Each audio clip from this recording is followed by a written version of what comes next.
Hello everyone and welcome back to Dragalia Foundry. Today's video is going to be our preview of the next summon showcase.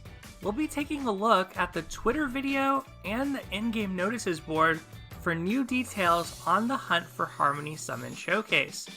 Now it looks like they're continuing this tradition where the showcase and the event it's associated with are going to have the same name going forward.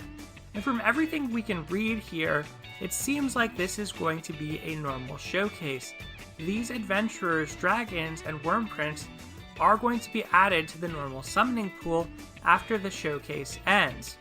At the very least, what I can say is, in the past, they have been quick to specify which things are limited. For Valentine's Day, they said Prometheus isn't limited, but everything else is. So the fact that they didn't tell us that anything was limited or seasonal on this suggests to me that it is going to be a normal showcase. Let's go ahead and take a look at the Twitter preview video we got, and then we'll hop over into the game for more detail on the new 5 stars. So here we go with the video. I'm really happy that there's an official English Twitter account now, so we continue to get the translations of these videos right away. The Hunt for Harmony. Newly added adventurers. First up, a 5-star water bow, Lara Noah. She looks so cute. She's a support unit. And her first skill is Vivid Volley. Deals water damage to enemies in a line. Has a cool animation. That looks pretty unique.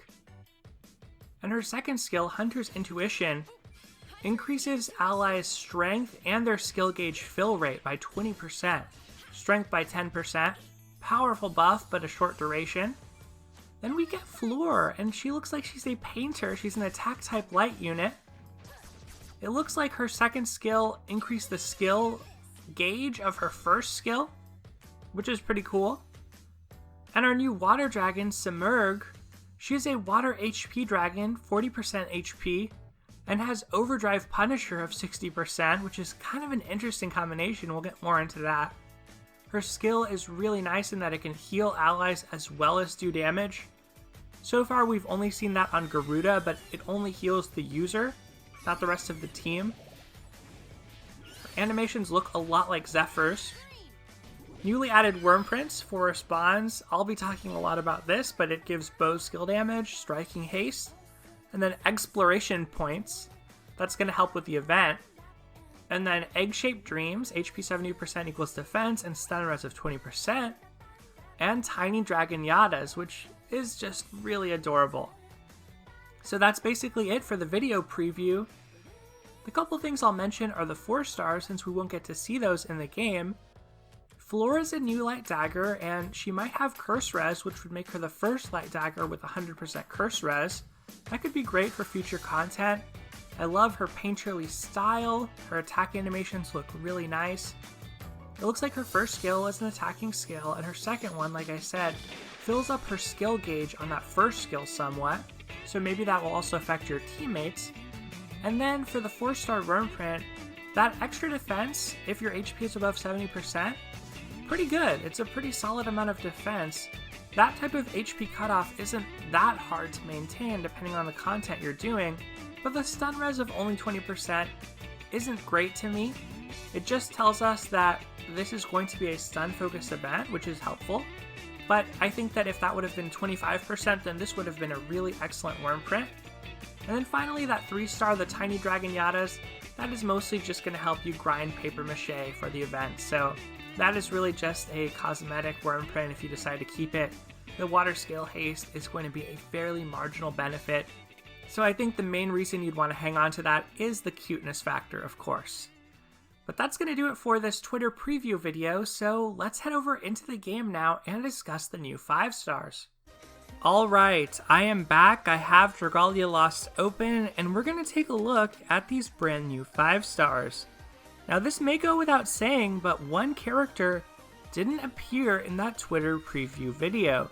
So we didn't get any sign of Silas, and it's not clear what role they'll play in the story. There's some speculation that they might be a free unit, because perhaps this was supposed to be a raid event. Since it is kind of weird that we're getting 2 back-to-back facility events, But there's also the possibility that character will just be an NPC, similar to Lathna in the Fleeting Girl, or in the Accursed Archives event. That would be kind of disappointing because people are really hyped about this character. They were hoping for a water healer, but as we'll see, Laranoa has stun res, so if that character were a new water healer, it's possible they would have stun res too, and that might diminish the hype for some people. Regardless of that resistance, I am still pretty excited for Laranoa though, so let's go ahead and take a look at her. She is a water bow, our first 5-star water bow, and our third water bow in the game. We have the 3-star Wake and the 4-star seasonal Dragalia Nefaria. So her stats, she's a support type, she has a lot more HP than her strength, which is normal. Most characters have more HP than strength, but it definitely seems like her stats skew toward HP. She's not in the highest rankings for strength per se, but she does have a good amount of HP, and as a ranged adventurer that would be appreciated to help her survive. Vivid Volley is her first skill. We got to look at it in that video. Seems like a pretty straightforward damage dealing attack. It has a nice animation, potentially a wide hitbox. This icon I'm not as familiar with because I don't have Nefaria myself. This looks similar to the pattern on Nefaria's Knight of Antiquity, so I'm not exactly sure what the hitbox on this will be like, but from that video it did look like it's in a line but a little bit wide. Hunter's Intuition for 10 seconds increases the user and nearby ally strength by 10% and skill gauge fill rate by 20%. So this is a pretty potent buff, but I'm a little bit down on this mainly because the 10 seconds is pretty short. If this were 15 seconds, this would be an outstanding buff. But my concern with this is, a lot of times when you get a strength buff, you want to be firing off a skill. You want to capitalize on that strength buff. And that means you're not necessarily doing auto attacks if you're using a skill. That will eat into the time that you're doing your auto attacks. And if you're not doing auto attacks, then you're not really using the skill gauge fill rate part. So I think best case scenario for this would be your auto attacks with this skill gauge fill rate up, put you over the top, get you your next skill charge, and you get that skill in just within that 10-second window. So hopefully this is on a fast cooldown and that the skill gauge fill rate up affects itself. If that's the case, this could be incredibly powerful because as a 5-star bow, Laranoa can get up to 15% skill haste. Once you're talking about 35% skill haste, that is going to be significant on a lot of adventurers. That is a huge amount of skill haste. I know that 4 or 5% may not make a huge difference, but I think it's kind of hard to deny that that much wouldn't have some type of effect, and at the very least the 10% strength isn't bad. I'm going to be curious to see what the SP cost for this is though. That may make a big difference. If it's like 9,000, that's going to be pretty high. If it's 5,000 or lower, we could get this very rapidly, so I'm really curious about that. From there, Laranoa's abilities, 20 hits equals critical damage of plus 10%. You might see this and not be too excited, just thinking there's not really a critical rate up in the rest of her kit. But I think this is actually a very powerful ability, especially on a water adventure because of the existence of Dragalia Zander Arc. If you are fortunate enough to have her, she can boost a water adventurer's critical rate by 20%. So we're already talking a 20% critical rate if you're using her. 2% is the basic rate for bows, so that would be 22%. And with Wyrmprint limitations, we're able to stack up to 15% extra critical rate through our Wyrmprints. So 22% plus 15, that's already 37. And then if you want to take it even further, the water 5-star bow boosts the user's critical rate by 20%. So then we're talking about 57% critical rate, which is possible without any ally support. If you go even further and you say you have a Dragalia Cleo as a teammate who has a 10% co-ability, you could easily get up to 67%. Now, easier said than done, of course, that does rely on that temporary buff, but that is still going to be a lot. Even in the ballpark of 30% or more, is a pretty high amount when you're considering that bow units can combo very quickly. You can get to 40 hits or 60 hits very quickly, and this 20-second duration is long. It's going to be possible to stack multiple buffs of these within that window, assuming this does stack like Ceresis does. So this adventurer to me seems quite powerful. She has Sunres of 100% though, and that may be a turnoff to some people who are looking at her for endgame content like Hilda, where you really want burn res. It definitely suggests to me, along with the Wyrmprint we saw in the trailer, that this will be a stun-focused or primary stun boss that we face off against in this facility event. Her last ability is skill damage of 30%, just like Galaranzel. Just a solid, straightforward ability. With her ability to increase her skill gauge fill rate, hopefully you can continue to fire this Vivid Volley off on its cooldown and maximize on that skill damage. I think Laranoa is a very powerful adventurer, but it depends on what you have to take advantage of this first ability. To me, she really wants Dragalia Jean. Although Leviathan is just a straight up powerful dragon, that wouldn't be bad for her either. But I think Dragalia Jean will unlock her full potential here by making this ability very relevant. And if you have something like the Prince of Dragonyule that has Water Flurry Devastation, which increases your critical rate by up to 10% for every 15 hit combo or more you have active, or basically while you have a 15 hit or more combo string going. That also has critical damage of 15%. So a Wyrmprint like that could be absolutely amazing on her. And also something like Levin's Champion could work quite well.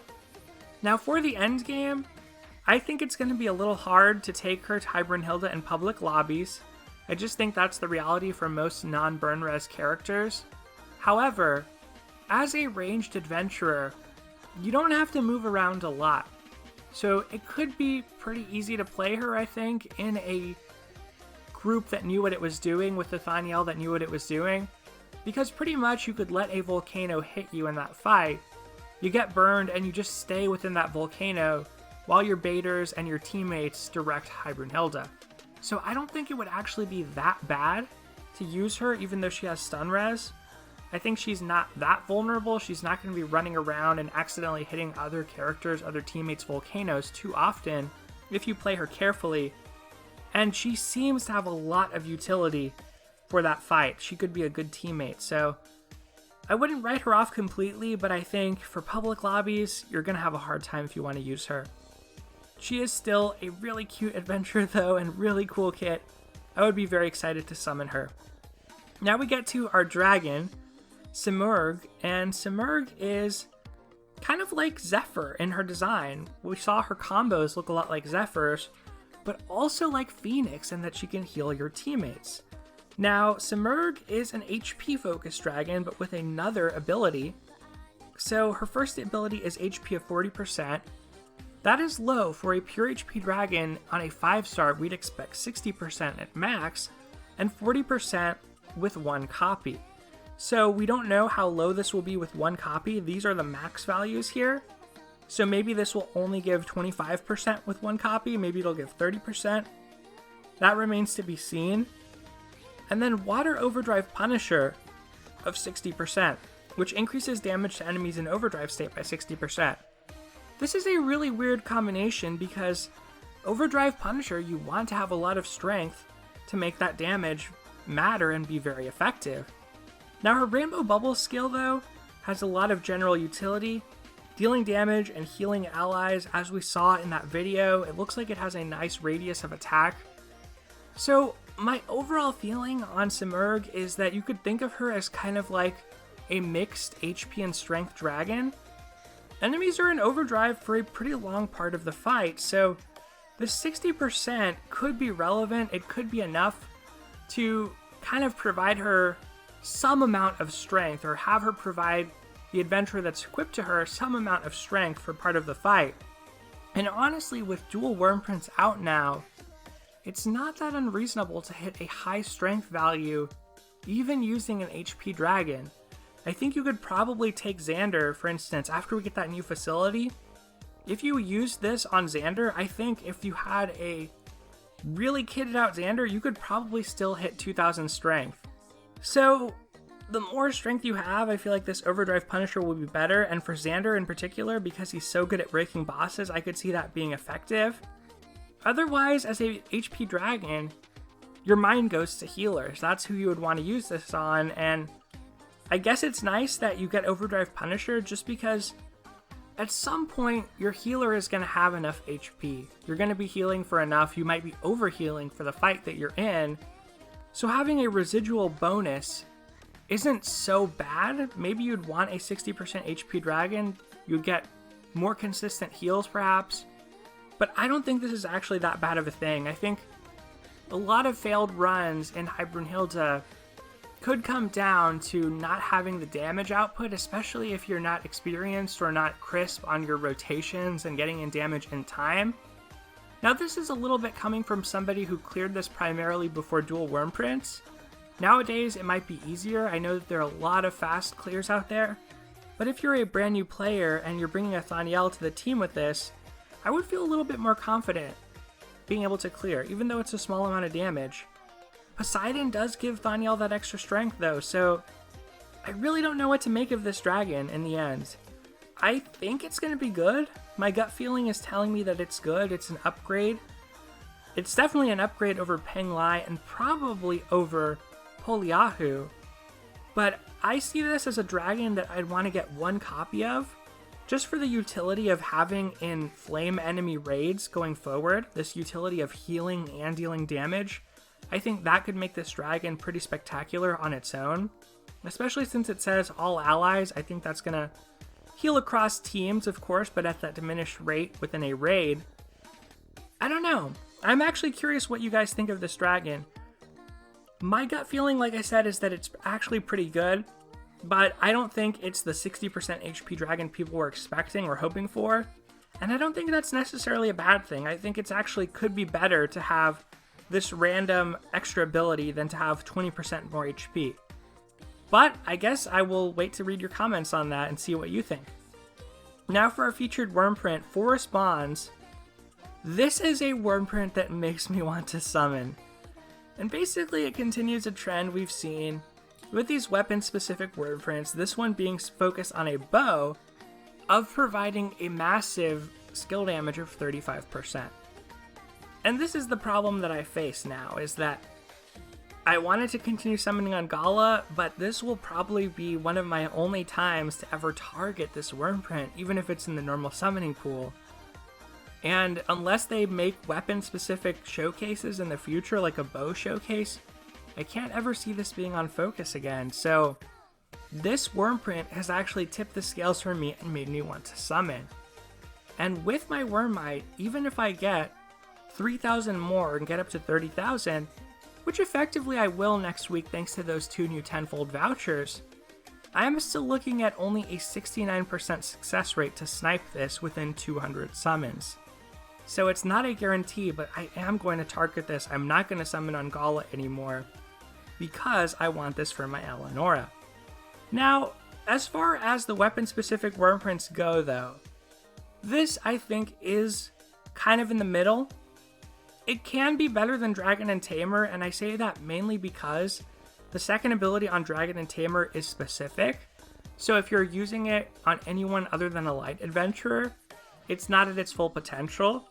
But to me, this worm print is definitely worse than the Shining Overlord, and it's comparable to Kung Fu Masters. The weakness of Kung Fu Masters is Resounding Rendition is just better on some axes than Kung Fu Masters, I think. So the nice thing about this is, in one worm print slot, you are hitting the maximum of 35% skill damage. You don't need to get any skill damage through your other worm print. You can make that be a High Dragon worm print, you can make that be a Strength worm print, whatever it may be, you have access, you've freed up a slot entirely. And then Striking Haste of 10%, this to me isn't great, but it's okay. Some of the bow combos actually want to incorporate a Force Strike. It's just that it is pretty hard to aim. To me, this is one that you have to get good to be able to use, and I'm actually not that good at aiming the Force Strike still. But I think it's nice, at least it's relevant on any adventurer, and will do something. And bows, like I said, do want to use a Force Strike in their combo if they can afford to, A lot of times it'll be 4 regular hits and then a 4 strike. That is a pretty common string for them. Or maybe more frequent 4 strikes. If the enemy is out of your attack range, you can send a 4 strike over to them. And then of course we get this bonus for the facility event, which might be actually kind of good this time because it will save us stamina for those double drop events that are happening. Now, as I mentioned, I am probably going to pull on this showcase and not do any more Gala. And that is basically because I want to try get that worm print, and I wouldn't be unhappy if I happen to get Laranoa or I happen to get Simorgh in the process of doing so. Now, unfortunately, I did just spend 3 golden keys to fully unbind my Give Me Your Wounded worm print, which I used in order to take Eleonora into High Midgard Stormer without the help of a Lowen. So I don't have enough keys left if I were to get 1 copy to unbind it right away, but this will probably be my next unbinding project just because I like using bow units, I like using Eleonora, but I was also looking at Nefaria potentially for my dream summon. I have Hawk, I have Luis, so this is actually a pretty exciting print for me, and I will probably pull to try to get it. Let me know what you think of the showcase, the 3 5 stars, everything else in the comments below. I am very curious to hear what you have to say. Some of these are kind of tough to evaluate. Another thing I should mention is there are only 3 5 stars shown here. So that may have some implications for what the appearance rates of these are if these are really the only 3 things on focus. Otherwise, maybe an old worm print will be given an appearance rate up, or maybe Silas will actually be on the banner and we just don't know it yet.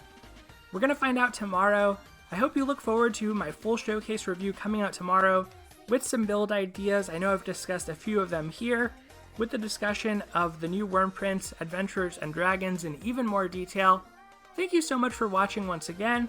Take care everyone, and I'll see you next time.